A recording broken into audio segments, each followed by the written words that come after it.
loved Martha, Mary, and Lazarus, he stayed where he was for the next 2 days. And then finally he said to the disciples, let's go back to Judea for years.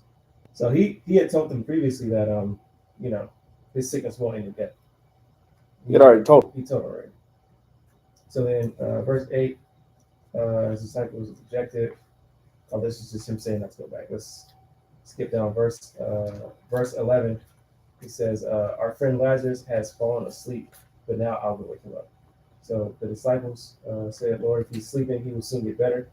They thought it meant Jesus. They thought Lazarus was simply sleeping, but Jesus meant Lazarus had died. So he plainly told them Lazarus is dead. And for your sakes, I'm glad I wasn't there, for now you will really believe. Come, let's go see him. So he paused here for a minute. Like, obviously, it's a terrible situation. And a lot of times when terrible situations happen in our life, we always think selfishly.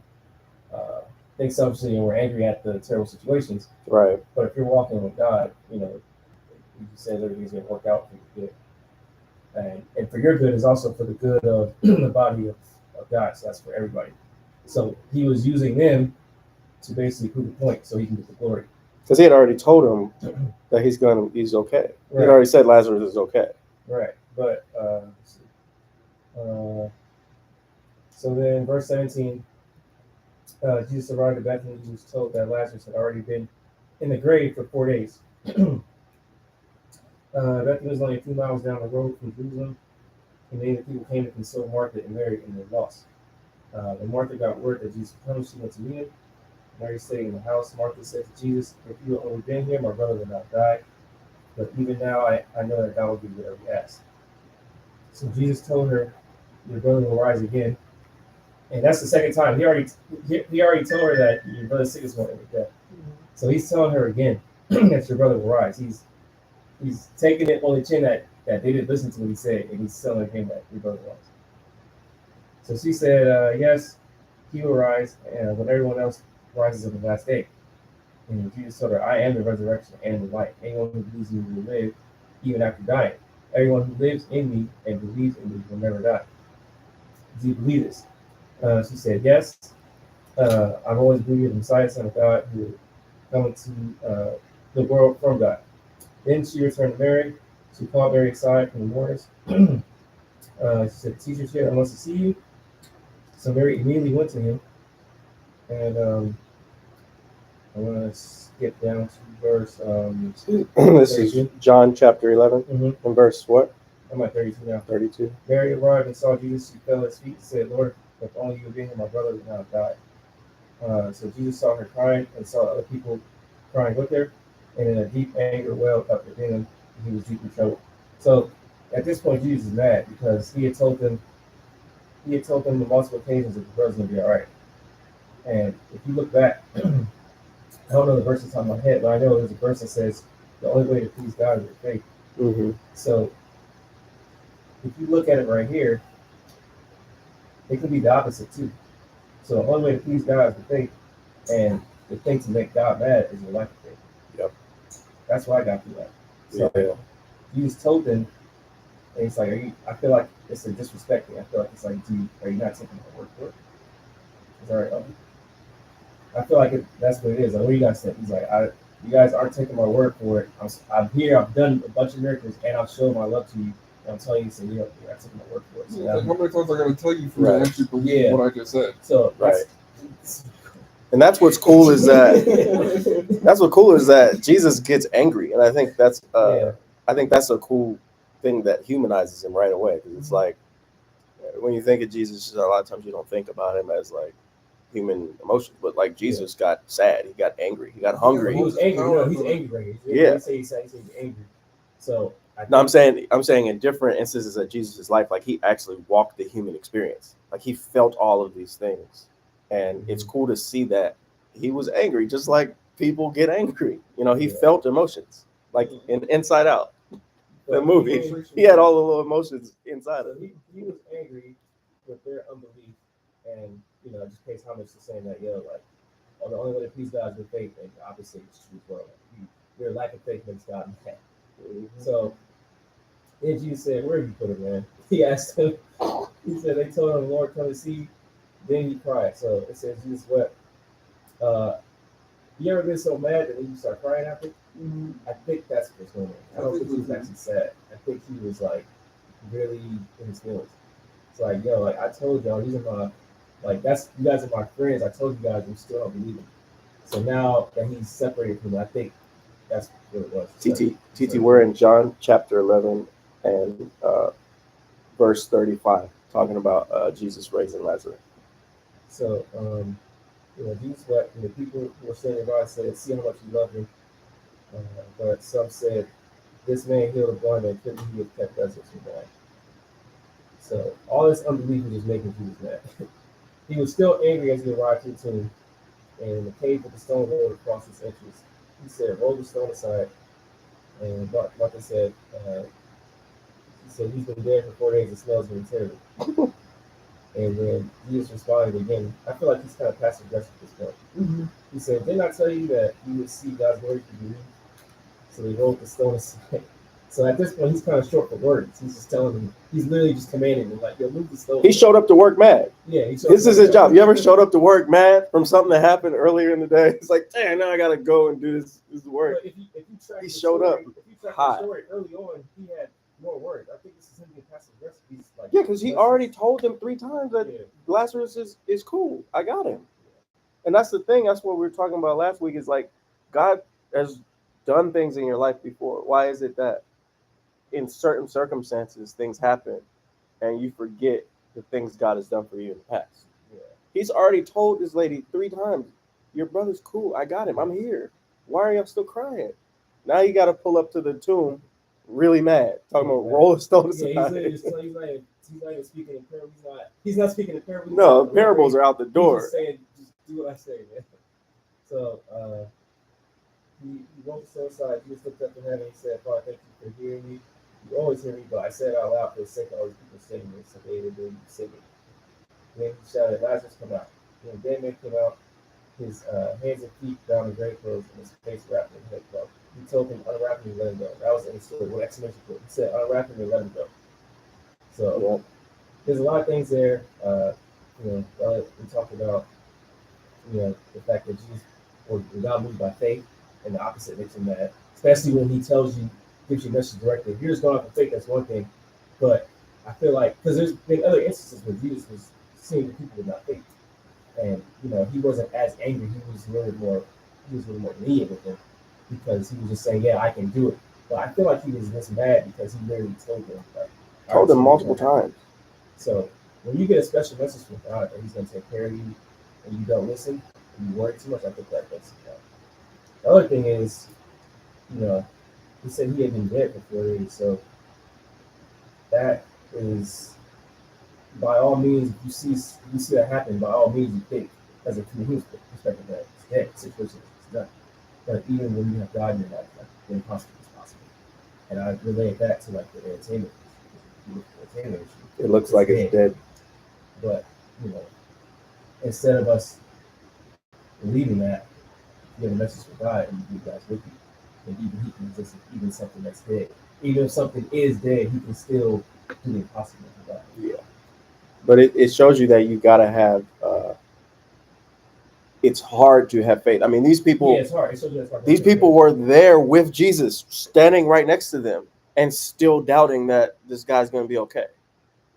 So how much harder is it for us when we don't have Jesus? I mean, we're not looking at Jesus right next to us. Mm-hmm. She's walking to the man's tomb with Jesus. He's already told her that bro is good. How hard is it going to be for us to believe that God's got plans for our life, even if we're not with Jesus right beside us, like this lady is? And she still didn't believe. All those people, they watched him open the eyes of the blind and watched him do all this other stuff, and still we pull up and it's like, "Oh Lord, he's gone."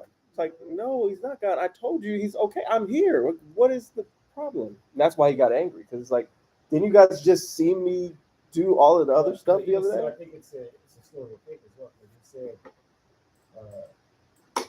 He said, it will not end that happen for the glory of God, so that the Son of Man will receive glory for this. Right. So this already happened. Like, when it goes back to faith, it's like we don't need to see certain things. They already happened. The stories are being told. So it goes to like you believe it or not. It's already happened. Yeah. So he wants even us to believe this Right. and to say I did it here so I can do it in your life as well. Yep. And I believe that's like the reason why the New Testament, doesn't have as much visual, miracles as The Old Testament, because he had already did these things in the document.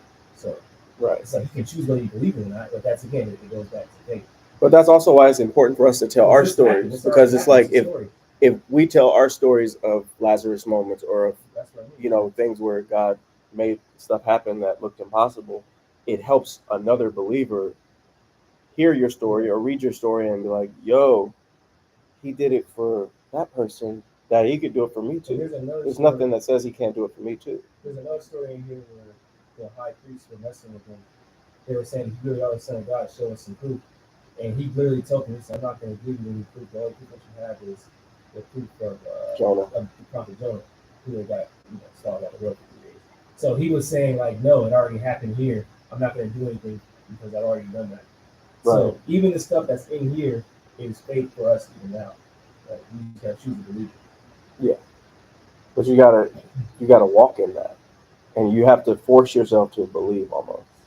Yeah, well, obviously. Like Martha, she had to. You have to. It's almost, it goes against human nature. Yeah. Like, he's been there for 4 days. There's no easy lie. Yeah, and Jesus is like, I'm already told you I'm here. Like, he's good. And even when it looks like God's left you out to dry or things are dead, like when Jesus tells you come out of your rut or your death or whatever situation you're in that looks like it's done or dead, when God calls you out, you got to be able to come out. Because the flip side of that story is, what if Lazarus was awake and didn't listen to Jesus when he called him out of that tomb?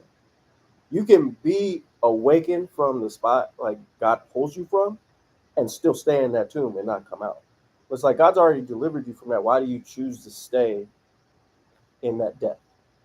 God's calling you out of dead things, but you got to be willing to get your butt up and walk out of that tomb. That's crazy, huh? Like, what if Lazarus didn't listen? And he just was in there. He's like, no, I'm not coming out. You got to be willing to take those steps when Jesus calls you to do certain things. That's kind of like what I wanted to talk about today, like the gifts and the things that God's calling us to do. Because every one of us in here has a mission on our life, and God's calling us to do great things. But we got to be willing to take those steps and be willing to go after the things that God has for us. Because I know if I was Lazarus, I'd be like, all right, what are we eating? Like, I've been dead for 4 days. Where are we going to eat? So it's like I wonder, like, where he was at. It would be nice if that's what we're talking about. Oh, I'm telling you, you went to eat. First of all, I'm taking a shower. I'm talking for 4 days. You mean where he went for 4 days? Yeah, because I saw his other story. I think I seen this one. The dude that basically died on the table and went to Yeah, I heard about that too. So when he described his story, like one of the Lazarus did that.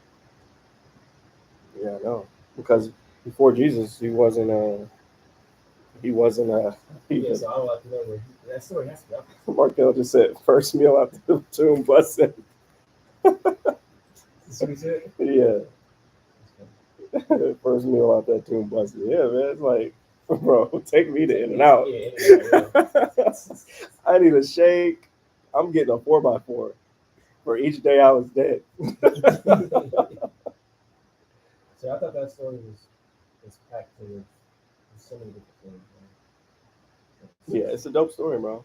It's a dope. I mean, but it's just hard, man. Like, also, like, if you really put this story even more, it's like, it was Mary and Martha, but they said they had a bunch of other people there, like onlookers, other people there that were talking and stuff. And that's why he was angry. Because listen to God, even though you got 50 other human beings telling you, yep, that's hard to believe. It's hard to believe that. Yep. And it's especially hard now because of the things you see on social media and the things you see in the world happening.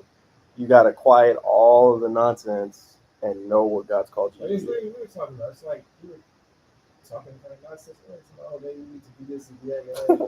Yeah, because it's like it seems like the thing is failing. It's like, man, you just gotta stay with works. Right. But But the only way you can do that is if you know what God's called you to do. And you go by that by off your gifts that you have. But even though something is dead, doesn't mean you can't live to that, especially when God's told you something. Right. That's the especially part. If He put something in your heart, He literally told you to do something. Then you got to do it. Then you have to do it. Yeah. You got that or you're gonna make God mad. Right. So you can go to 2 Timothy chapter 1. And we're going to go to verse 6, and we're going to pick up from what you were talking about, from things that look dead. Because you're right. When things look dead, you want to just leave them. You want to leave them to die. I mean, the faith that the person even had to call Jesus and say something's going on with Lazarus, he's dead. Like if they would have just said, "Oh, he's dead," and not even called Jesus, then that moment of glory would never happen. So it's like that's the faith you gotta have.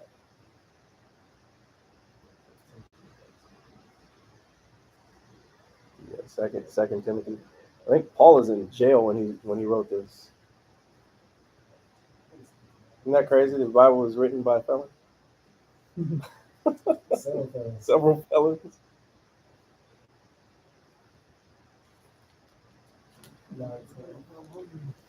I know. We need in and out. I need my rematch at Dave & Buster's we did last week too. That was messed up, man. I don't think we can go tonight, but I need a rematch. I'm still mad about that Connect 4 game.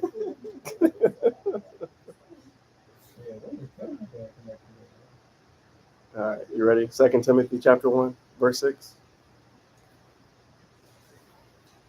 Yeah. So Paul says, this is why I remind you to fan into flames the spiritual gift God gave you when I laid my hands on you. And verse 7 says, for God has not given us a spirit of fear and timidity, but a power, love, and self-discipline. I think, Lorelai, your version says sound mind, power, love, and a sound mind. Yeah, because that's what happens when fear tries to take us over. Your mind goes crazy, right? You start thinking all types of crazy stuff and crazy possibilities. But he says, God has not given us a spirit of fear, but power, love, and sound mind. So we push the power and the love that comes from God over our fears. And he says, fan into flames the spiritual gifts that you have. Do you need to fan a flame on a fire that's already growing? When a fire's dying down, right? Yeah. That's what I mean. So that's something that's dying.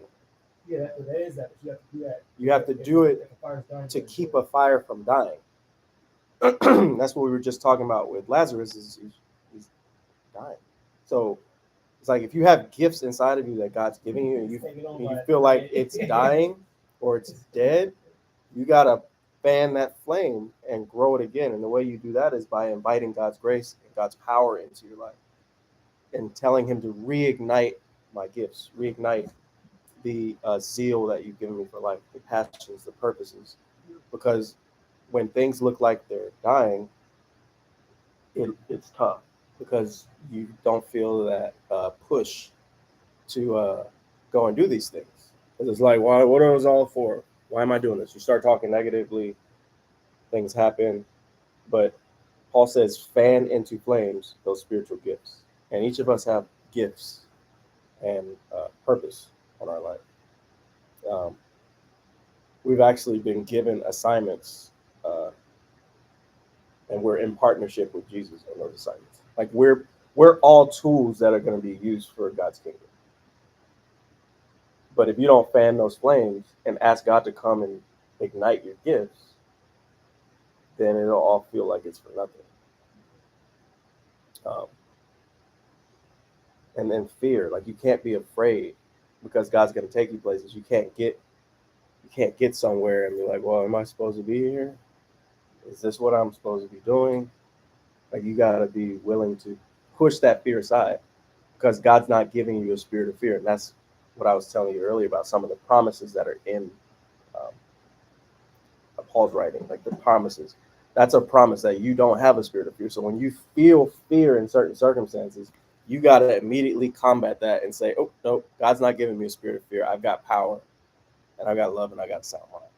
And then that's what helps the enemy flee when things try to get in your head and tell you, well, maybe that won't work.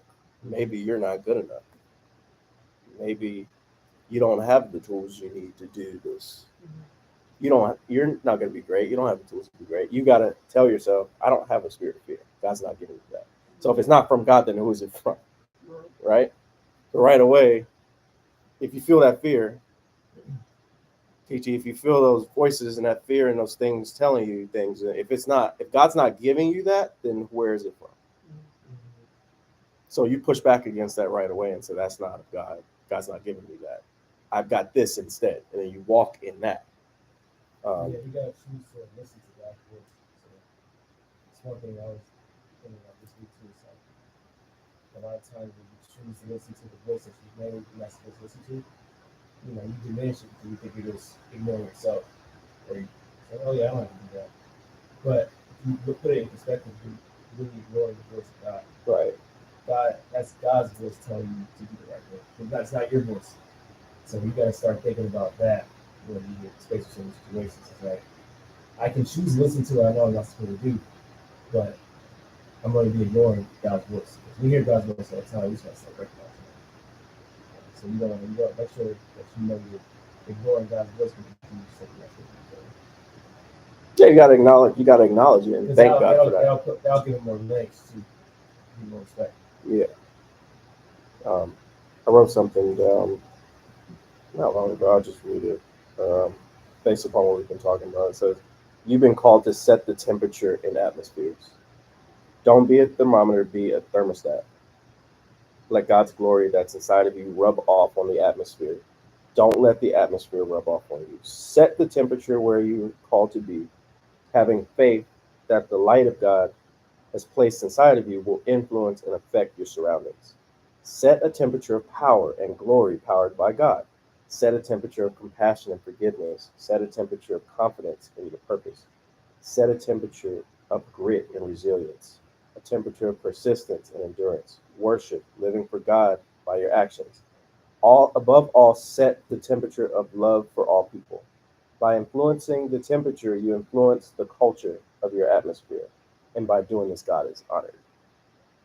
And that's part of what you're called to do. When you get places, God's light is on you, you're called to set the temperature in that atmosphere. Right away, when you step in, people are going to be able to see you and be like, okay, there's a light on that person.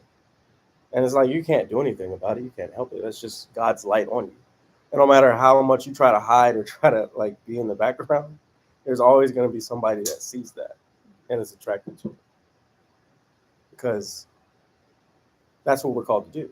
And you got to walk in that confidence, knowing wherever you go, whether you're working somewhere, whether you're going to school somewhere, whatever, as soon as you walk somewhere, that's where God has placed you at. You know that God has ordained you to be here, and there is a mission on your life there. You're not just there to hang out or be in the middle or be lukewarm. Like, you're there to, again, we're tools for Jesus. We're there to do work, and there's a light on you for that. So anytime you feel like self-conscious, or you feel like you're not good enough, or you're not worthy enough, you got to remember, God's light's on me. I'm a thermostat, not a thermometer, right away. I'm here to set the atmosphere. People are going to respond to what I'm walking in, because I'm carrying in God's presence with me. And it's nothing you can, you didn't ask for that. You didn't work for it. That's just God's glory on your life. But you got to acknowledge that and accept it and be cool with it, and just know, all right, God's on me. I look different than some of these people. I act different than some of these people. And that's okay. Even if you get clowned for being who you are, doesn't matter. God's mission is on you. So you got things to do, and you're going places. And I mean, sometimes it's tough, because when you get in places, you try to fit in, or first day of school, type thing, where it's like, all right, I'm here. I don't really know anybody. Uh, I know some of the meetings and stuff I go to is like, I don't know if I'm the only Christian there. I mean, it's like it's crazy because entertainment wise, the industry's so full of craziness and different type of people and everything. It's almost like when you go to these mixers and stuff, the Christians are like closeted. You like peeking, like I think he might be one. I could tell by his vibe. I think, and they were like, "Look, are you?" And you kind of like bring it up in conversation. Yeah. So I was teaching Bible study last week. He goes, "Oh, you teach Bible study? Yeah." So, You okay with that? yeah, I'm not fired. Yeah, it's like you gotta kind of pick the people out like there's cells in entertainment. It's so weird. Um, but what I'm learning is that there are more Christians in entertainment. They're just not like a lot of them aren't. Yeah, they're just like little little spies sent in, which is fine because you don't have to say, "Hey, I'm here" all the time. You can get in and talk to people, and sometimes you might connect with somebody who's a Christian or who needs you, who might not be a Christian but needs something that God has told you to share with this person, and like you might be able to help them bring them to God. Yeah. It's wild, man. But if you're a tool that's used for God, then the possibilities are endless. Did you have something in the devotional you wanted to share?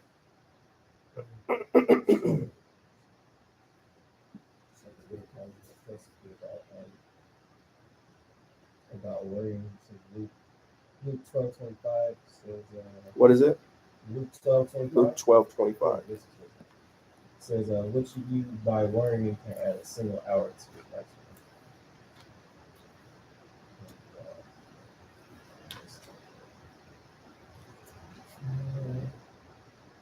Basically, a piece of devotion says, "Worry is essentially an assault on the character of God, since most of our concerns stem from the notion that somehow He won't come through for us."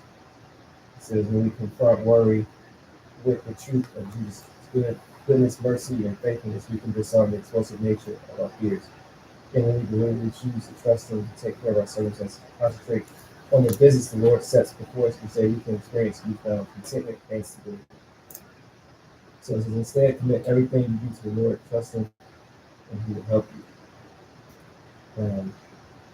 Commit everything you do to the Lord and trust Him, and He will help you. Yeah. Don't fear or worry, because worrying doesn't give you any more years on your life. And that's like the Lazarus story. And people worry, Jesus is standing right there. He's literally right there, and you worry. Well, what are you worried about? You called me here. I'm here. Here's another continuation. Yeah. It says anxiety compels us to focus on what we cannot control, keeping us agitated, uneasy, frustrated, and grasping for solutions that will not work. So ultimately, it leads to destructive ways of coping with our circumstances. But when you center your attention on the Lord through worship and prayer, the effects of worry are diminished because there is absolutely nothing outside of God's sovereign care. We realize we can trust Him to help us in the ways He's faithful to help us. I'm looking for this one particular thing, but essentially it says that anxiety and trusting the Lord can't coexist at the same time. Yeah. So if you're doing one, you're not doing the other. Right. If you're worried about something, anxious about it. You're looking for be anxious about nothing? Huh? Are you looking for the scripture be anxious about nothing? What this said was, I'm looking for exactly what it. But basically saying anxiety and the Holy Spirit don't mix. It's like oil and water. Yeah, it's like, if you're doing one, you're not doing the other. So it's a Lazarus story. Exactly. Yeah. So you can't be too real about it and worried about something. It's just literally not the opposite. It means you're not trusting Him to work out the solution. Yeah. Which again is tough because they talk anxiety is such a big thing now, especially in the younger generation. When I was younger, anxiety for me was you go outside and play. I like how it says ultimately, living in anxiety leads to destructive ways of coping with circumstances. when the healthy way of coping with circumstances is to worship and prayer, because once the Holy Spirit is in the Yep. Once the Holy Spirit is in, the anxiety But leaves. the thing about it is, the destructive ways of dealing with the circumstances can be safe and, addicting to your body. Those things can be easy to return to. Mm-hmm. So at that point, you got to do what you were saying and fan the spirits. The spirit can be Right. large, and they can put to death those destructive things. Right. Because the more you turn to other things to try to get rid of your anxiety, the worse it gets. Yeah, it doesn't even fix the situation. Yeah. It's just your body versus your spirit is always an ongoing thing, because life gives you anxiety, and you got the spirit and the body who are always fighting each other. Your body wants to deal with the circumstances in a destructive manner, whatever that is, whereas the spirit wants to trust God. But you get to choose which one you go by. Right. But like you said, fan spirit to keep the fire going. That takes work. It's easier to do what the body's saying, but taking the spirit's advice is harder. Well, yeah, because we're as humans, when we talk about it all the time, we're just so transactional. It's like when you're hungry, what do? You eat. Well, that's why people fast. Exactly. To put to out. death the body's desires. But it's like when we're cold, you get a jacket or a blanket. Right? If we're hot, go swimming. You take a jacket off. Mm-hmm. We're so transactional. Also, our entire life is transactional. On the road, you cuss them out. Yeah. As soon as somebody cuts you off on the freeway, that's not what you do. You know that. But it feels good. The transaction, it feels good to yell at somebody if they're making you mad. The transactional thing of always pleasing what feels good to us. If we're hungry, we do this. If we're craving chocolate, we go get a chocolate bar.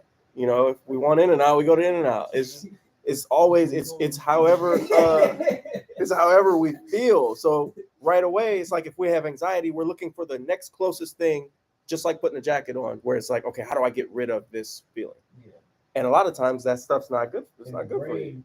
Which is human. The brain usually returns to the point of easiest. I'm saying this wrong, but it's like, when water's going through something, it goes to the point of easiest access. Yeah. And the brain remembers what is the closest thing I can do to fix this. To basically get a dopamine to release the anxiety. Yep. Even though it may not be good for you long term and may not be good for you spiritually. Yeah. And God doesn't work transactionally.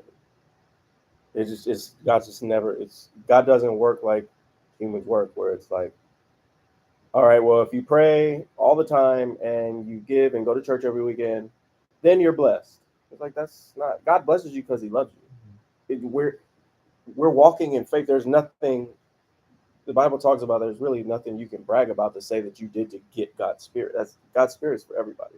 Yeah. You're going to be blessed because God loves you, not because, oh, well, I'm the best Christian here and I never miss a service and I help out and I do this and that. None of that stuff means anything, man. We live by faith now.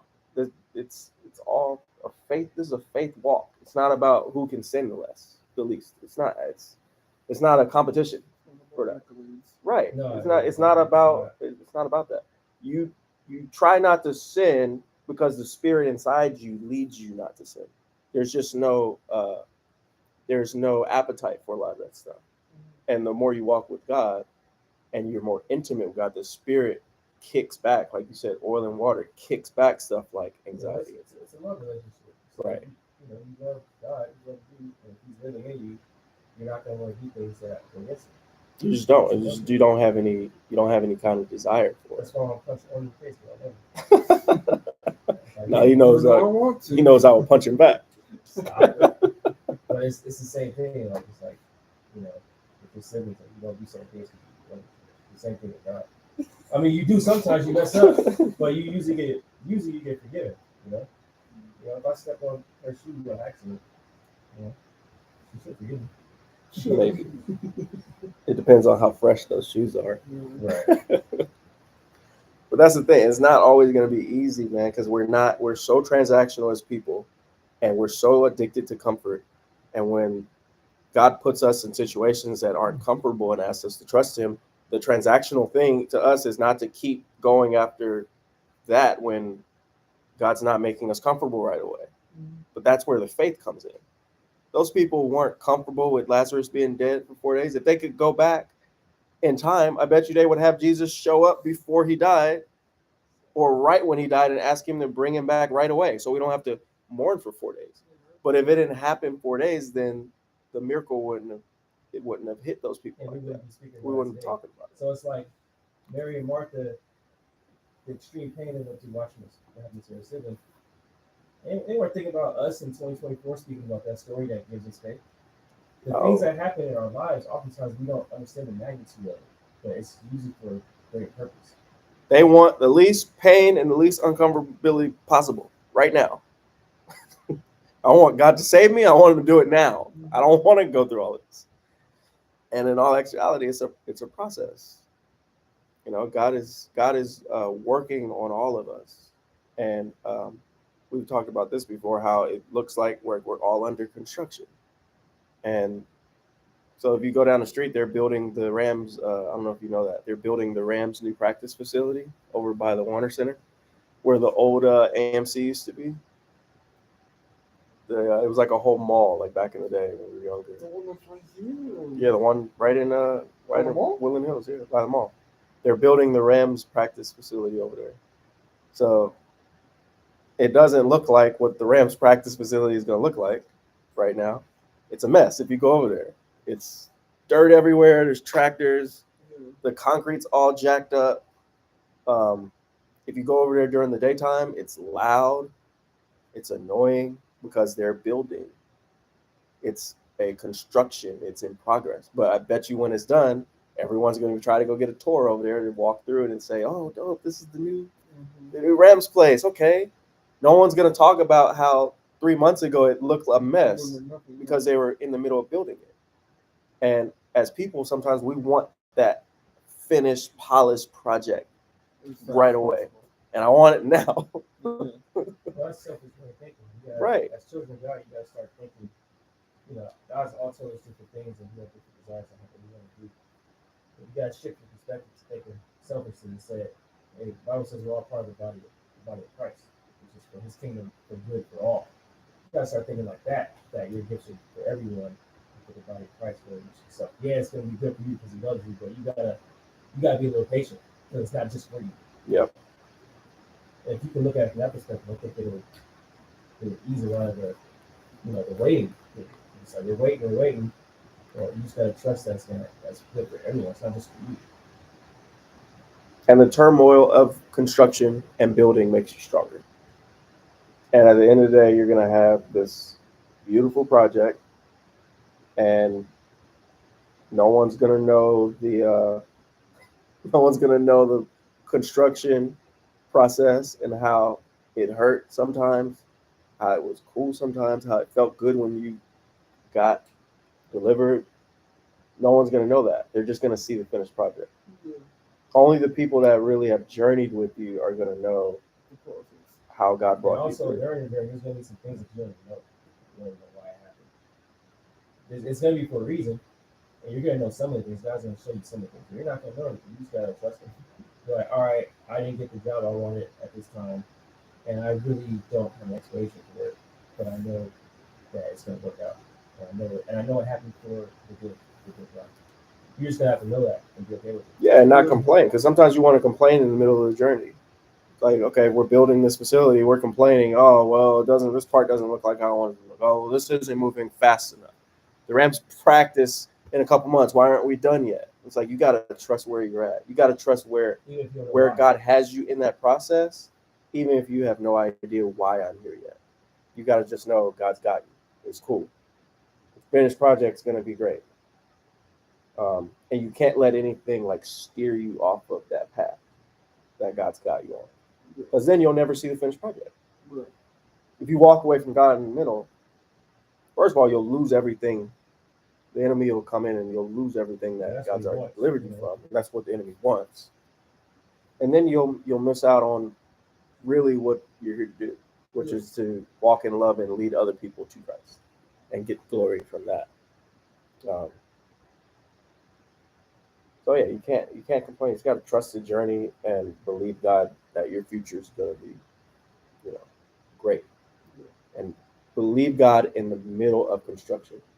Believe God when there's stuff everywhere, when it's construction noises, when it's loud and tumultuous and dirty. Because I mean, you send people over there right now to practice. What are they going to do? We're like, what do we do with this? This isn't what I paid $5 billion for. You know, you gotta believe and be willing to wait until it's good and done. Because I'm like, shoot, I want my job now. I want money now. I want my wife now, my kids now, and my house and all. I want to build churches everywhere. I want it now. It's like, well, what if you ain't ready for it now? I am ready for it. God says you ain't ready for it. All right, well, when am I going to be ready for it? I'm not going to tell you. Well, shoot, you might be ready for it, but he ain't ready for it. 'Cause Right. You have to. It ain't time yet. If you had your job, then you wouldn't have time to go, to go to the Starbucks and meet the person that you need to meet, that you need to talk to. Yeah. For their sake, not even for you. Right. It's not always. It's not always about you. That's the other thing. It's like we think it's all about us all the time. It's not. It's really not. It's always for how you can bless people with your gifts. That's why, like, I want y'all to really pray about your gifts and pray about, because every one of you guys have gifts. I want you to pray about what it is that God's blessed you with and think, how can I use this to bless other people, even if it's just one person. TT, I tell you all the time, your baking is amazing. It's a gift. The way you can spread love through the things you craft from scratch, and the way that you impact people by your gift is amazing. Like, I would use it to bless people, because that's not normal. She made a bacon cheesecake That's fire. a couple weeks ago That's so cool. with like a some kind of sauce. What kind of sauce was on the side? Dulce de leche sauce on the side, and it was bacon like on top, and it was the healthy bacon too, with no nitrates or anything, right? Yep. And it was incredible. It's like, yeah, you might have looked up a recipe from TikTok or whatever. You have original stuff too, but still, I mean, if you gave me that same recipe, I'm not gonna be able to go in there and I barely pronounce dulce de leche.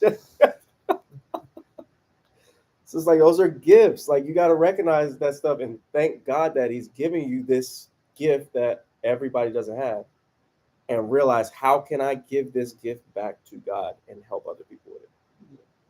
And then that's where you feel some form of transactional feeling of, man, okay, this person really loved what I did with them.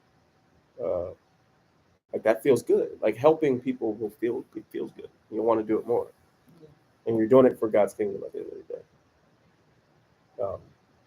So yeah, pray about your gifts, fan into flame those gifts, even if it feels like it's not doing anything right now. Ask God to come and fan the gifts, and bring the Holy Spirit and enlarge them. And even if it's not working, you got to just keep going, even if what you're doing right away isn't working. Keep going. There's a story in Luke 5. We'll read this one more story and we'll be done.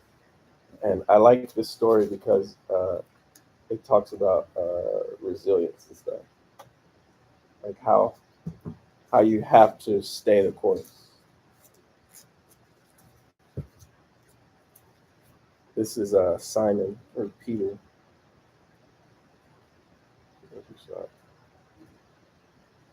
Okay, yeah. I'll go ahead and read it. Luke, you guys there? Luke chapter 5, verse 1. One day Jesus was preaching on the shore of the Sea of Galilee, and great crowds pressed in on him to learn and listen to the word of God. He noticed 2 empty boats at the water's edge, for the fishermen had left them and were washing their nets. Stepping into one of the boats, Jesus asked Simon, its owner, to push it out into the water. So he sat in the boat and taught the crowds there. When he finished speaking, he said to Simon, "Now, Go out where it's deeper and let down your nets to catch some fish. Simon replied, Master, we've been working all last night hard. I didn't catch a thing. But if you say so, I'll let down the nets again. And this time the nets were so full of fish that they began to tear. A shout for help brought the partners in the other boat, and soon both boats were filled with fish and were on the verge of sinking. When Simon Peter realized what had happened, he fell on his knees before Jesus and said, Oh Lord, please leave me. I'm such a sinful man. For he was awestruck by the number of fish they had caught, and as were the others that were with him. His partners, James and John, the sons of Zebedee, were also amazed. Jesus replied to Simon, Don't be afraid. From now on, you'll be fishing for people. And as soon as they landed, they left everything and followed Jesus. So you got to never stop working hard. They said they worked hard all night and didn't catch anything. All night. Can you imagine being out all night fishing and you going home and then some random dude comes and is like, just steps on your boat. It's like, hey, by the way, I'm using your boat. And then you're going to sit here while I'm teaching. You're going to listen while I'm teaching these guys. I know Peter was probably ready to go home. He had been fishing all night and didn't catch anything. He probably was mad, discouraged. He probably smelled like the sea being out. Can you imagine being out all night fishing and not catch? I asked him if he wanted to spend the night on a yacht just to hang out. And he didn't even want to spend the night on the boat, let alone work on a boat all day for the whole night. I was like, let's spend the night on a yacht for it. It'd be fun. Sleep over on a boat. You sleep all night like this. I sleep on the Queen Mary. Yeah, you go to Queen Mary and sleep. So this dude had been out all night, man, unsuccessful. But again, faith. He said, all right, if you say so, I'll let the nets down. Yeah. And he was overwhelmed with success after failure. But again, faith. It was the faith.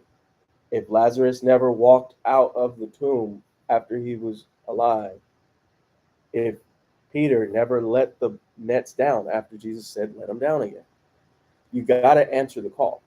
When Jesus calls you or asks you to do something, you got to just trust him and do it. Even if it doesn't make sense. It doesn't make sense to let down the same nets in the same exact water we just failed for 12 hours. That doesn't make sense. It's not transactional. Again, I'm used to coming out fishing, putting the net down, catching the fish. Cool. I can make some money selling these. I go home. Transactional. Net, money. If you spend 12 hours with just net and no money, it doesn't make sense. Why would I put the nets back down? But he said, if you say so, if Jesus says so, you just do it. And then he's overwhelmed. And then after that, it's an assignment. Cool, you're going to fish for people now. You know how to fish for fish, right? Cool, we're going to go catch some people and they're going to believe. You're going to help me fish for people now. His failure led to an assignment. So don't be afraid of your failure. Don't be afraid of when things look dead and it looks like it's over with. Because Jesus can come and step onto your boat and say, nope, do it again. Put those nets out again. And you got to be ready to say, all right, cool. You got to forget all of the crap from your past and all of the things that tell you you're a failure and it's never going to work out and you don't have a plan or purpose for your life. There's things that you carry from your past, and you got to let Jesus come into your boat and let you forget all that stuff. And just walk in faith and throw it out there without fear that it won't work out. That's pretty cool. You know anything to add from that story? I mean, there's another story that it's a parable. Jesus said a crop that wasn't bearing fruit for 3 years, and the gardener was going to rip it up and said, "Nah, leave it for 1 more year." No, he said, "Leave it for 1 more week or something to this crop." So it's just about like faith and stuff, and not giving up. Don't uproot your plant or your dreams before it's right, especially if God tells you. If God tells you to do it, you got to just do it. And then after the success, they say after that happened, first thing that happens when God moves on your life is you feel conviction. He fell on his knees and he said, oh, I'm a sinner. I don't deserve to be with you. He's just like, it's cool. All you guys are sinners. All good. Pick up your stuff, follow me, and let's go catch some people. So you got to be willing to go. So he let his nets down. Cool. Caught the fish, accepted Jesus, and said, I'll work with you. And just keep going. Even when it looks like it's dead, keep going. So, yeah. It's a cool parable. Where's that one at?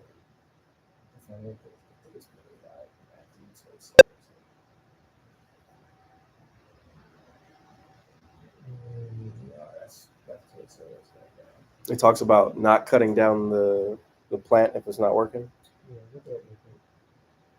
Let's see.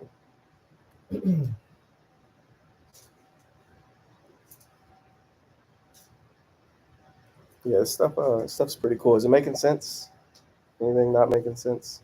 We got to get you a NLT Bible also, so you can compare it to the New King James. Because I like the New King James. I read that one too, but the NLT kind of clears up stuff when it's less.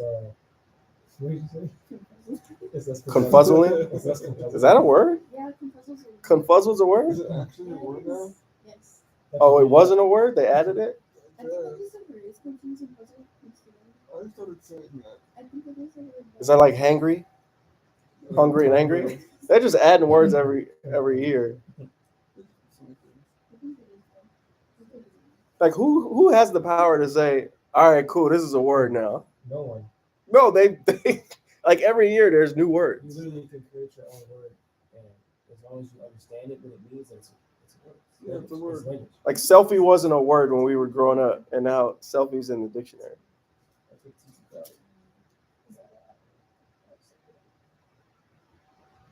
Like, how do you even apply for that job? Confuzzlement. I'm here to apply for the job to create new words in the Webster Dictionary. Like, that's a lot of responsibility. You get to choose what words are actually words. And see, y'all don't even remember dictionaries, huh? I remember. I used to use dictionaries all the time. Like the in actual school. dictionary. I Were still you- have it. Okay, good. I still have the book, Webster's Dictionary. I don't know what. You got the version big it is. giant. I got the big Yeah. thick blue book. Because TT, I don't even think you ever used the dictionary. Did you? Dictionary. Listen, we had a dictionary. We had multiple dictionaries in our house. It's a dictionary and a thesaurus. And my mom used to be like, look it up. Yeah, It's like, yeah. I know I'm asking you what the word is. Look it up. Here's the dictionary. Boom. Yeah, same I don't want to look it up. I do that all the time. Now they got All the time. ChatGPT. You just put it in and it gives you all the words and then all the other ones. Yeah, I still have the book. It's Luke chapter 13 and verse 6. Sorry. That's it.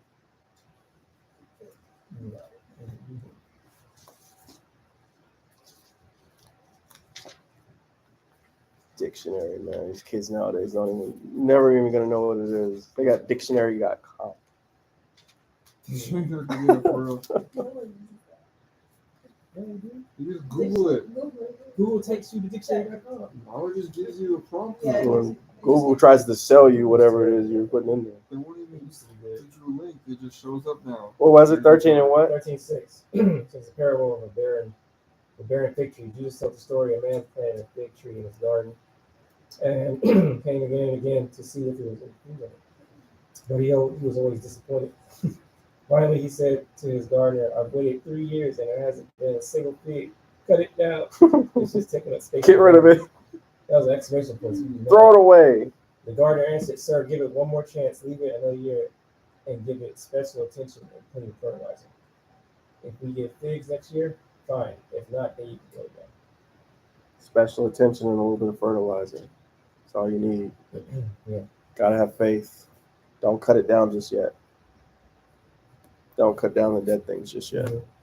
Cast your nets back out there.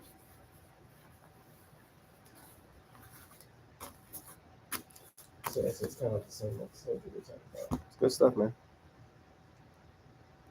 All right, y'all. Thank you for watching. We're about to get out of here. And I'm going to go get my rematch at Dave & Buster's and get in and out. Appreciate y'all.